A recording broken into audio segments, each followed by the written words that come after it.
Ira Soraya, tudo bem? Eu estou muito curiosa para saber quais são os alimentos que a Ira vai Oi. selecionou aí para passar para a gente. São os alimentos que mais causam alergia, né? Primeiramente, tudo bem com você, Ira? Boa Tudo semana. bem, mas numa correria que quase que eu esqueço você. Mas tá tudo Vai bem, vamos. viajar, né? É normal, é assim, é corrido mesmo. Mas, Ira, para não assim, ocupar muito tempo, Não, semana passada você falou sobre um dos alimentos, né? O leite. Agora eu quero saber quais os outros que você considera assim, as pessoas saberem entenderem aí que causam alergia. então, o leite, a soja e o trigo, eles lideram o ranking dos alimentos alergênicos. 90% das alergias alimentares, vocês estão me ouvindo bem? Eu preciso tomar nota. Você já falou muito rápido. Vamos lá. Fala de novo. São quantos que você traz aí pra Eu, gente? eu, eu quis dizer que existem vários, eu vou falar de vários, ó. Vamos lá. O primeiro campeão, líder das alergias alimentares é o leite de vaca. Mas junto com ele tem a soja e o trigo. Esses três juntos totalizam por volta de 90% das alergias alimentares. Mas tem outros alimentos, né? Nós temos os peixes, o ovo, as castanhas, e aí as amêndoas, a castanha do caju, a castanha do Pará, o amendoim. E por último, mais recentemente, a gente tem observado alergia a algumas leguminosas, como por exemplo, o tremoço, que eu não sei se todo mundo conhece, mas é como se fosse uma ervilha, é um grão, né? O tremoço é um grão maior do que o feijão, arredondado, não faz muito parte da nossa alimentação aqui no Mato Grosso, mas sim é. E o gergelim também, como semente, tem sido muito falado em alergias alimentares. Essas alergias, Mariângela, elas tendem a ser muito regional. Por exemplo, para a gente aqui no Brasil, alergia a amendoim não é uma coisa tão comum, porque a gente não faz muito consumo do amendoim. Já nos Estados Unidos, onde o amendoim ele entra como uma proteína de rotina, por isso daí vem a pasta de amendoim, que é super consumida pelos americanos, né? E que agora chega no Brasil, a gente começa a usar um pouco mais. Então lá, a alergia ao amendoim é a mais preocupante. Por quê? É a que mais leva ao choque anafilático, que é a anafilaxia, é a coisa assim, a reação mais grave que pode acontecer dentro de uma alergia. E na alergia alimentar também. Então, os trabalhos, eles normalmente são feitos com alergia a amendoim, né? E aí, pra gente... Chegando assim, tá? Já começo a pensar no futuro, porque tem uma onda de consumo de pasta de amendoim no Brasil chegando, né? E aí? Quem sabe aumente as alergias no brasileiro também, por conta disso. Exatamente. Toda vez que um alérgico consome, por exemplo, eu sou alérgica a trigo ou a leite, aí eu começo a substituir isso por leite de soja. Aí, ao invés de eu tomar leite de vaca, eu tomo leite de soja todos os dias. Isso realmente pode desencadear alergia, principalmente naquelas pessoas que já são alérgicas.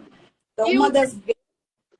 desculpa, só te interrompo. E o leite de amêndoas, por exemplo, ou leite de coco?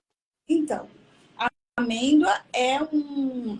Na verdade, assim, Ariângela, todo alimento ele pode provocar alergia. Todo. Então, tem gente que vai ter alergia a chuchu, tem gente que vai ter alergia a alface. É isso. Claro que são muito mais raras de acontecer. Mas todo alimento tem uma fração proteica e essa fração proteica pode desenvolver alguma alergia em alguém. A gente nunca sabe. O que a gente está falando aqui é o que a literatura mostra como mais comum. É muito mais comum que todo mundo tenha alergia a esses alimentos que eu falei. mas isso não invalida outros, né? Leite, soja e trigo são os campeões. 90% de todas as alergias são esses três. Alergias Gente, alimentares. é incrível. É. E aí, E o aí, trigo mesmo presente. mas pensa numa alergia de bebê ao leite, a primeira alternativa normalmente seria a soja. E sendo que a soja já é o segundo alimento mais alergênico, então não deveria ser indicado, mas a gente vê muito isso, né? Até por uma questão de custo, porque as fórmulas hidrolisadas, que seriam as alternativas, né, para bebês quando não podem ser amamentados, elas são caras, né? A gente tem que aceitar que nem todo mundo pode consumir e pode comprar essas fórmulas hidrolisadas, né? E a soja daí entra como uma alternativa, que na verdade não é a melhor alternativa, né? E aí, qual seria a melhor alternativa nesse caso? A gente está falando de um bebê. A melhor alternativa é leite materno, Mariângela, sempre. Sempre. Então, assim, não existe leite fraco, não existe, sabe? Claro que algumas mães não conseguem amamentar, mas aí são por problemas, né, bem particulares. A grande maioria tem tudo para amamentar e só precisa ser bem orientado na hora de fazer a dieta, porque sim, a mãe aí que vai fazer a dieta, né? Sim. Falando de trigo, o trigo está presente praticamente, se deixar, em todas as refeições, né? Eu diria que está, Mariângela, assim como o leite, né? Eu falo que a indústria de laticínios e a indústria de trigo, ela tem um lobby muito bom. Então, eles conseguem colocar trigo onde não precisa. Por exemplo, faz ideia que dentro da salsicha tem leite e tem trigo. Percebe? Então, assim, qual a necessidade, né, de colocar um alimento dentro do outro? Você vai ver leite enfiado em presunto, né? Então, assim, para quê? Mas é isso que acontece. O lobby é grande. Indicação. Por exemplo, a pessoa ela não tem alergia. Porque, assim, ela não tem aparentemente nenhuma alergia. Ela deve evitar leite, soja e trigo? Não. Não. Não, não.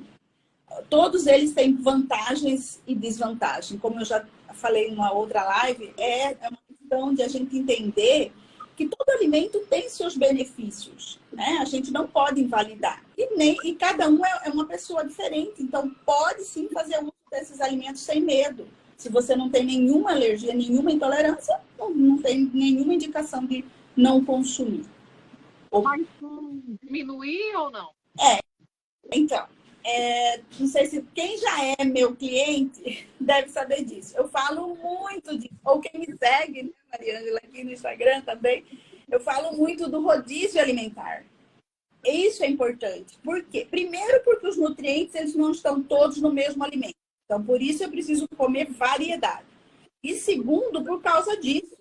A gente tem uma permeabilidade muito variada nas pessoas, permeabilidade intestinal que eu estou falando. E isso predispõe ao surgimento das alergias. Então, quanto mais eu rodiziar minha alimentação, muito provavelmente eu estou dificultando que aconteça a alergia, entende? Aquela pessoa que fica todo dia comendo banana, banana, banana, banana, pode ser que lá na frente se torne intolerante à banana, sabe? Principalmente se ele tiver uma permeabilidade intestinal alterada. Então, sim, o trigo, leite, soja tem que entrar na sua alimentação sempre nessa ideia de que é importante a gente rodiziar o que come. Então, você come trigo hoje, mas não precisa comer pão todo dia, ou comer pão de manhã, macarrão no almoço, bolo na hora do lanche, né? Esse é o problema, que todo mundo faz muito isso. E aí é que está o problema. Independente de alergia ou não, variar, rodiziar os alimentos é, assim, essencial para a boa nutrição. Esses dias eu estava observando a natureza e antigamente as pessoas elas comiam mais as frutas da estação, né? Porque não tinha opções, né? Assim, igual tem no mercado hoje, até fora de época a gente encontra as coisas, né? Exatamente. E a pessoa acaba comendo aquilo que ela gosta e tem o ano inteiro, ela vai e fica só naquilo. E esses dias eu estava pensando sobre isso, como era, assim, a gente tinha fruta daquela estação, depois passava e tinha outras, não era? Sim, exatamente.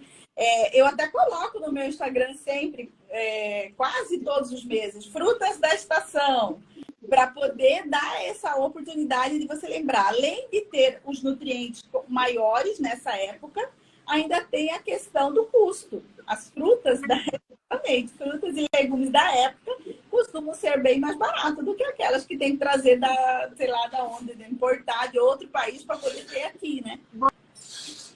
Sem ter uma vontade tremenda de falar agora sobre nutrição e em relação aos alimentos orgânicos aí, né? Porque a gente está falando de nutrição, de variedade. Vamos falar sobre orgânicos na próxima semana? O que você acha? Um vespeiro, né? Isso, né, Mariângela? Você quer mexer no vespeiro, eu sei. Mas bora lá! Eu falo que nessa altura da vida profissional que eu tenho, ixi, Maria, eu falo tudo. Tudo que eu Sigo, tá? Eu te sigo há algum tempo e eu vejo que você sempre faz uso de orgânicos, busca comprar em feiras. E já que a gente está falando de frutas e verduras, né, legumes da época, né, e falando de qualidade e falando de sabor, tudo, valor nutricional. Então, acho que é super interessante falar na próxima semana sobre orgânicos. Tá Bora? bom, vamos falar assim, Mariângela, vamos falar, orgânicos. Combinado, hein? Beijo para você, boa viagem Obrigada. e obrigada pela. Obrigada. Semana que vem me avisa uns minutos antes, senão eu vou estar fora do ar, ainda mais que vou estar fora de Canadá. Vai por fora? Aí você que me fala, de repente a gente deixa para outra semana sem problemas, tá? Tá bom, então, tá. Um beijo. Beijo a todos, tchau, tchau. Tchau, gente, obrigada.